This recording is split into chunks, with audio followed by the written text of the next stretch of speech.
Ajith sir மறைச்சிட்டாரு, இவ்வளோ பெரிய ஆக்சிடென்ட்டை பண்ணிட்டு அப்படின்ற பேர் வந்துடக்கூடாது. Send it to her, explain it. ஏதாச்சும் நான் எக்ஸ்பிளைன் பண்ணுறேன், இப்படி இருக்குது, ஒரு ஆக்சிடென்ட் ஆச்சு அப்படின்னு. கொஞ்சம் பெரிய ஆக்சிடென்ட் தான், பட் ஒன்றும் பயப்பட வேணாம். அந்த வீடியோ ஒன்று இருக்குது, அது சார் கேட்டால் நான் பார்த்துட்டேன்னு சொல்லு, அதை நீ பார்க்காத, நீ பார்த்தேன்னா நீ பயந்துருவா அப்படின்னு வீடியோலாம் காட்டினேன் சார். ஆல் ஃபைன் சார் அப்படின்னு சொல்லிட்டு.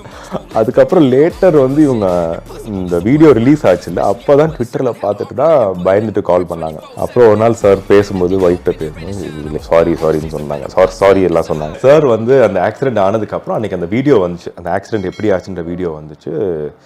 சார் எனக்கு அதை அனுப்பி விட்டார், அந்த வீடியோ அனுப்பி வச்சார்.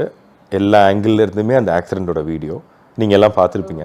ஸோ அந்த வீடியோ வந்து என்கிட்ட சார் என்ன சொன்னாங்கன்னா, சென்ட் இட் டு ராஹி அப்படின்னாரு. நான் சொன்னேன், sir she just delivered a baby, 10 days தான் ஆயிருக்குது, நான் இந்த டைமில் அனுப்பணுமா சார்?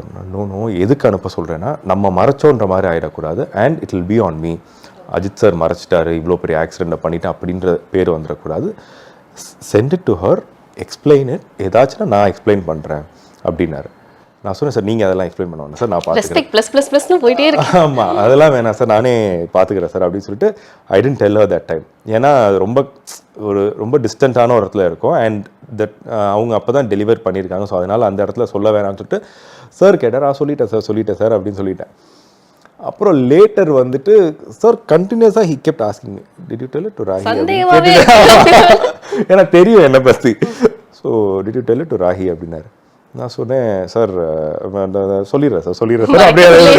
அதுக்கப்புறம் சரி, என்னைக்காச்சும் ஒரு நாள் மாட்டிக்க கூடாதுன்றதுக்காக I can't lie to sir. எனக்கு எதுவுமே நான் பொய் சொல்ல மாட்டேன், ஹைடு வேணா, இதனால வந்து சுச்சுவேஷனுக்காக அதை வந்து அப்படி வேணா சொல்லுவேன், தவிர பொய்யா சொல்ல மாட்டேன் சார்கிட்ட. அப்புறம் போய் சொல்லிட்டேன், இப்படி இருக்குது, ஒரு ஆக்சிடென்ட் ஆச்சுது அப்படியா அப்படின்னு.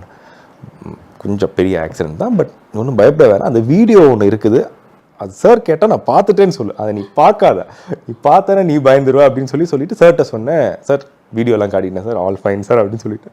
அதுக்கப்புறம் லேட்டர் வந்து இவங்க இந்த வீடியோ ரிலீஸ் ஆச்சு இல்லை, அப்போ தான் ட்விட்டரில் பார்த்துட்டு தான் பயந்துட்டு கால் பண்ணாங்க. அப்புறம் ஒரு நாள் சார் பேசும்போது ஒய்ஃப்ட்ட பேசும்போது லைக் சாரின்னு சொன்னாங்க. சாரி எல்லாம் சொன்னாங்க. நான் சொன்னேன், சார் இது வந்து சாரி சொல்கிறதுக்குள்ள ஒரு இதுவுமே கிடையாது, because it is an accident, இதில் தெரியாமல் ஒரு நடந்த விஷயம். அப்போது பட் ஹி வாஸ் லைக், இல்லை நீங்கள் வளர்ந்து வர ஒரு ஆக்டர் ஆர் Nafees, sir calls me Nafees. Yeah, so என்னோடய ஒரிஜினல் நேமில் தான் சார் என்னை கூப்பிடுவாங்க. ஸோ எனக்கு உங்களை அந்த டைமில் நான் இது வரைக்குமே ஒரு ஆர்டிஸ்ட்டை வச்சுட்டு போய் எனக்கு இந்த மாதிரி ஒன்று ஆனதில்லை. எனக்கு தான் என்றைக்குமே பர்சனலாக இருக்குது. இதுதான் என் லைஃப்பில் ஃபர்ஸ்ட் டைம் ஒரு ஆர்டிஸ்ட்டோடு போயிட்டு ஒரு நடக்கக்கூடாத ஒரு ஆக்சிடென்ட் நடந்துச்சு. சொன்னேன், சார் அதான் நடக்கக்கூடாத ஒரு ஆக்சிடென்ட் சார், அன்எக்ஸ்பெக்டடாக நடந்தது, நமக்கு தெரிஞ்சு நடக்கலை. ஸோ அதனால் நீங்கள் என்றைக்குமே அது கில்ட் ஆகாதீங்க. இன்ஃபேக்ட் இதை நான் வந்து வேறு மாதிரி நான் பார்க்குறேன். எனக்கு இது வந்து இட்ஸ் ஒரு ஃபேன் பாய் மூமெண்ட்டாக தான் நான் இதை கூட நான் பார்க்குறேன் சார். அதனால் நீங்கள் அப்படி பார்க்காதீங்க சார்னு சொல்லி, even my wife took it very sportive.